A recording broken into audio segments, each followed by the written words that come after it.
જે રીતે આપણે સગર્ભા સ્ત્રી અને ધાત્રી માતાની કાળજી લઈએ છીએ, એ જ રીતે પશુઓની કાળજી પણ ખૂબ જ જરૂરી છે, કેમ કે પશુપાલક માટે તેના પશુઓ કમાઉ દીકરા જેવા હોય છે.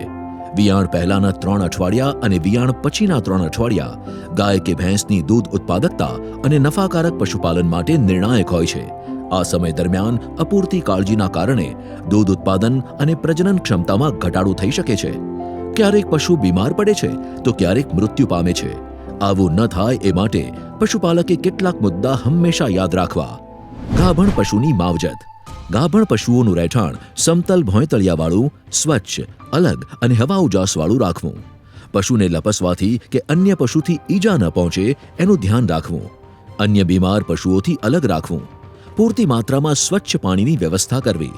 વધુ પડતી ગરમી, ઠંડી અને વરસાદથી બચાવવા. વિયાણના 2 મહિના પહેલા દોવાનું બંધ કરવું.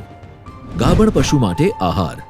ગાભણ પશુને 20 થી 25 કિલો લીલો ચારો, 3 થી 5 કિલો સૂકો ચારો અને સમતોલ દાણ સાથે 20 થી 30 ગ્રામ મિનરલ મિક્સચર આપવું જોઈએ. વધારે પડતું કેલ્શિયમ ન આપવું.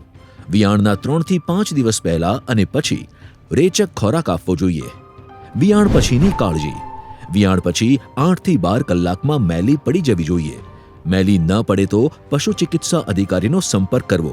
પડી ગયેલી મેલી જાનવર ખાય નહીં તેનું ધ્યાન રાખવું.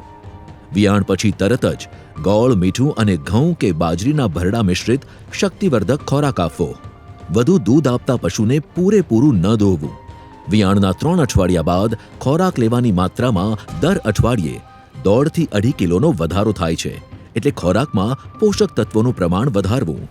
જાગૃત પશુપાલક, નફાકારક પશુપાલન. પશુપાલન ખાતા દ્વારા જનહિતમાં જારી.